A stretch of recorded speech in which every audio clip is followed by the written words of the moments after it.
ahead. Which means it's busy, hot, and extremely competitive. A century ago, there were 1 million people living here. Now, there's over 17 million. Property prices rival those, but the 55% of the population who can't afford this city's sky-high prices call these illegal slums home. And poverty here. There's also a huge number of people in the middle. Office workers, teachers, professionals, all of them rely on this mega city to support themselves and their families. And there's just one way for most of these middle classes to get to and from work. The crowded suburban trains. More than 2.5 billion journeys are made on them every year. They are the essential lifelines of Mumbai. Without them, this pulsating city and all the wealth it creates would grind to a halt. And right at the very heart of this railway network is our station, CST.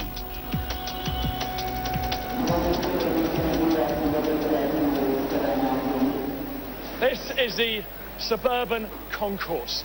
This is the beating heart, the terminus of the world's beautiful rail network. There are 7 platforms here, and at present lots of them have got trains on. Tens of thousands of people are pouring through this station all the time. It is 10 to 10 in the morning. It's already absolutely sweltering in this station, but these people don't mind. They've got places to be. They are flowing out here through the exit there into the downtown business district of Mumbai. These are the foot soldiers of Mumbai's economic miracle. They got places to be, like commuters all around the world, and they don't let anything stop them. We've got a train coming in here, actually. Let's have a look at this. You'll see overhead electric cables, so they're not steam powered, as lots of people still think Indian trains are, but notice here, people are hanging out of the doors. There aren't any doors on these trains. Well, actually, there are doors, but they never ever get closed. And look at this, as the train starts to slow down, what's going to happen is people are going to jump off. Look at those guys, they're jumping off a moving train. So that allows people to get on and off these trains very efficiently, very quickly.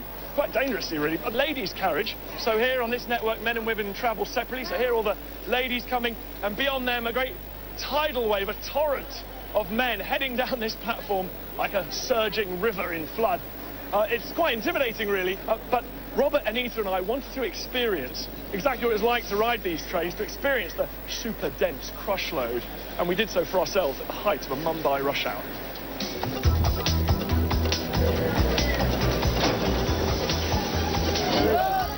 It's just before 9 a.m, and across Mumbai's 116 stations, 5.5 million commuters are catching the train to work. What have we let ourselves in for? Right, here we go. I'm going in. Come on, Aniti. You can get the tube, you can get a Mumbai railway. We're right to be anxious. These are the most densely packed trains in the world. Inside, as many as 14 people can be crammed into a single square metre, the same size as a phone box. Conditions are so bad, they have a special freight. This is super dense crush load. To see just how tough it is for Mumbai's commuters, we're travelling on different lines. Dan and I are on the Harbour line. And I'm on the Central line. Quite nervous about this. I'm swimming against the stream. Got no choice where I'm going, just being swept along. This isn't going to be like any commuting experience we've ever had. It's not just the crush on the trains that's coming as a shock. Commuters think nothing acts to move between platforms. Although it's illegal, it's so widespread that the authorities can't do much about it. 9 people are killed on the urban network every day. Most are run over on the tracks, but commuters also regularly fall from the trains. And these risks are constantly in your face. I'm worried for your safety. I'm worried for your safety. Whoa, now that is aggressive. Oh my God, the train's moving. Right. going to get my train. How hard can this be? Here we go. This is the scramble now. Getting off already. Commuters only have 15 to 35 seconds while the train stops to get on or off.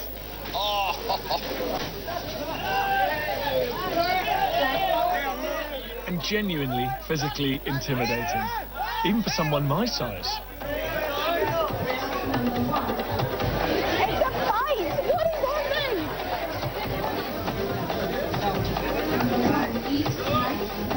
I have never seen this many people get on the train in my life! Oh, I'm not getting involved in this. I'm not getting involved. Good luck, good luck. Good luck, good luck. Woo! Don't fancy that. It looks really frightening and violent, and yet everyone's grinning. They're all grinning away. I mean, that was just a huge bung fight to get on and off that train, isn't it? Everybody seems fine now. At this time of day, each of these trains is carrying close to 5,000 people. It won't get quieter until after 11 o'clock. So, it's now or never. I think we're going to do this, Brian. Come on.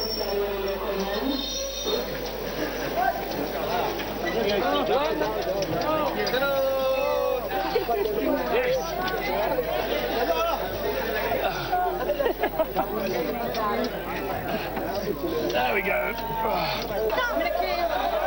I think women at the back are pushing women onto the train. Male, female, old, young, there's just one rule. Push or be pushed. Time for me and Anita to man up and do this. I'm going to get on this one. This is the one. The next one, I'm getting on. If it's not difficult enough already, we've got to get our camera operators on board to record the experience too. Stick with me. Ow, ow. All right, I'm getting on. Let's go. We're getting on, we're getting on. Quick, chill out, chill out.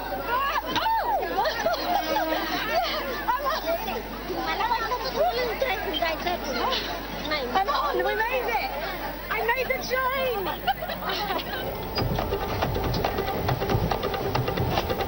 The temperature's pushing 40 degrees, and we're travelling at 35 kilometres an hour.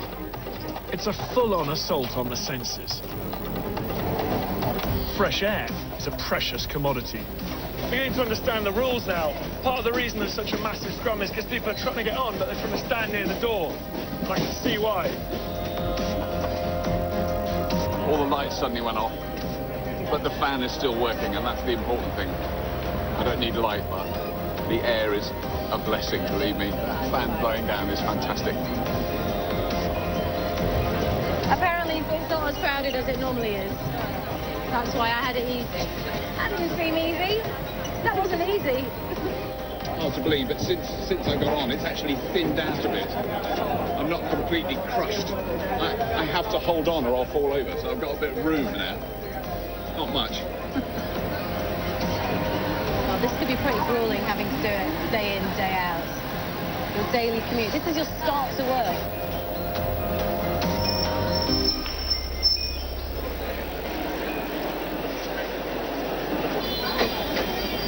In peak hours, they aim to get a train in and out of each platform in 3 minutes and 30 seconds.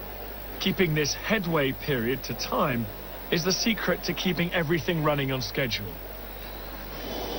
With rush hour easing off, Anita's got the chance to show us around a train and how the headway operation works. I'm on platform 4. This is the slow train that's coming into CST, the end terminus, where it will come to a standstill. Then it will have an optimum time of 3 minutes and 30 seconds to get itself ready to go back out. It's 5 to 11. You can still see it's very busy, but rush hour is over because most people have already got into their offices. But it's hot. Hello, madam. It's sweaty. There are thousands of people in there. Another unusual aspect of these trains are these double discharge platforms, introduced in 1990. Let's walk through this ladies' carriage, and you'll see exactly what I'm talking about. You can get on and off from both sides. And that is to deal with the sheer volume. Everything here is just on a massive scale. Take the train, for example, 12 carriages long. It can take, or it's supposed to take, 3,500 people. It can carry up to 5,000 people, all crammed in, give or take a few. Now, how do any of these commuters know where they're going? There is a board at the back that will tell us this train was due to depart at 10:56, so it's already 1 minute and 39 seconds over. It's going to Kurla, that's what the C stands for. It's a slow train, and it is a whopping 12 carriages long. Now, we know that it has separate ladies' compartments because there's a picture of a beautiful lady in a sari there, painted on the side, but also there are signs at the top, at the middle, and at the back of the platform. Now, when I rode in the ladies' carriage in the super dense crush load, I asked a very smiley, friendly woman, would she give up her seat for me if I were pregnant? She smiled at me and said, no, madam, you could go in the disabled carriage. So there is a separate disabled carriage. It says for the disabled and for people with cancer. It's for anybody who's generally very sick. Now, what is happening at the front of the train? Well, whatever happens at the front goes on at the back. So a driver has jumped off as this train got in. A guard has jumped on, and at the front, a guard has jumped off, and a driver has jumped off. The sign at the front did say CST terminus. It's now saying Kurla. What we are waiting for is this light to switch on. It will tell us that this train is ready to depart. The bell is ringing. Somebody is waving, so she's expectant, hoping that it's going to depart, and off it goes. That train took 4 minutes and 44 seconds. A bit over time, but not bad. Now, as passengers, we kind of take it for granted that we're going to end up exactly where we want to go. But organising all these trains into all these platforms is incredibly complicated and relies on maths and some clever automation.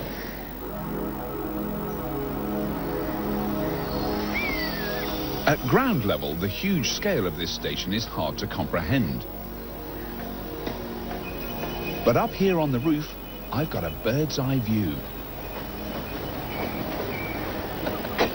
This is an incredible sight. Wow.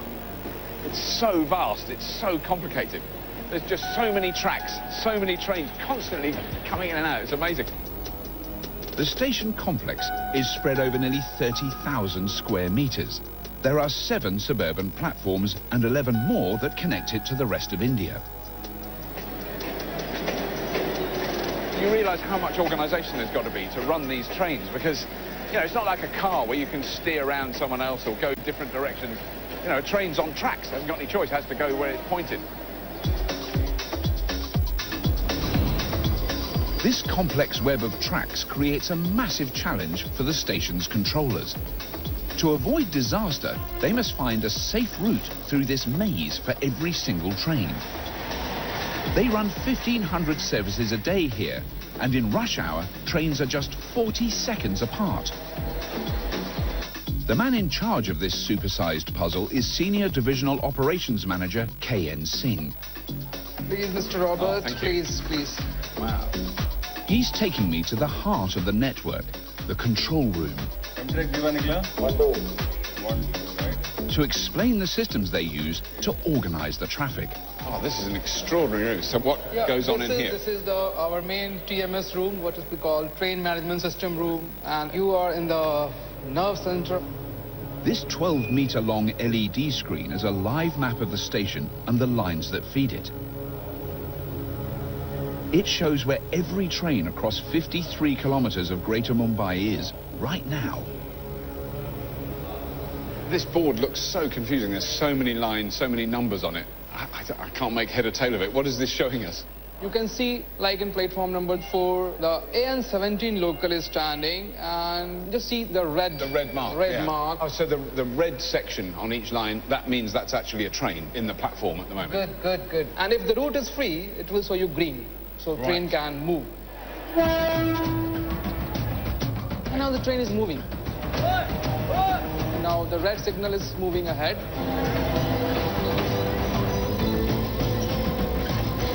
And now it has covered a fairly large distance. And now it is almost standing at signal L001. Thanks to hundreds of kilometers of cables that transmit information from the track to the control room, the Train Management System, or TMS board, is able to pinpoint the exact location of every train. Each section of track has a low electrical current running through it. When the track is clear, the electrical circuit is complete and a switch, called a relay, is held closed. On the board, the route shows as green. But when a train enters that section of track, the circuit is broken and the relay switch releases. The track shows up as red, occupied. The switches, or relays, that communicate this information to the control room are housed here. Goodness me. That's a lot of wire. I love all the little clicking that's going on. Yeah. These relays are very instrumental in modern day signaling. Relays don't only tell the control room and station controllers where the trains are. They also control the movements of those trains through the operation of points and signals. So all these then are these are the switches or the relays coming from all over CST, is that correct? Yeah. All the relays are basically used to control the entire system of all the signals and the points. Routes, points, track. Have you seen the olden railways where we used to big lever frame, which we used to pull?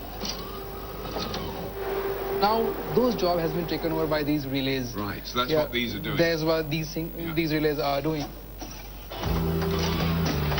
It's the connection between relays and signals that prevents accidents. A track relay is linked to the signal at the start of every section of track. The signal shows green when the circuit is complete, telling the next train it's safe to proceed. But when a train enters and breaks the circuit, the signal defaults to red, warning the following train to stop. Although circuitry is doing most of the work, humans are still a crucial part of this system. At least 8 people man this control room 24 hours a day. The safe running of the trains is in their hands. And in rush hour, that's a nerve-wracking task. With 88 trains coming in and out every hour, there's no space for error. And most days, there's a problem the computers can't fix. So, Mr. Singh, what happens then if there is like a train breakdown or a signal failure? What do you do then to deal with that? If there's any failure or something, then my control takes over. Yes. 2, 1, 2, 3, empty rake. If there's any problem, he will reroute, he will divert, he will cancel. See, he's constantly communicating with all the... Yeah, he's always talking to people. Yeah, he's always talking to people. So if, say, a train had broken down, he could talk to the engineering department or whoever was involved to fix it or whatever. Right. I mean, he talks to the engineer and he asks, what is to be done? Just tell me within minutes. Right. So he decides everything in a split of a second. The room is full of quietly concentrating people, in stark contrast to the rest of the terminus. It's the perfect alliance of humans and technology, and meant that those rush hour trains we caught earlier arrived safely.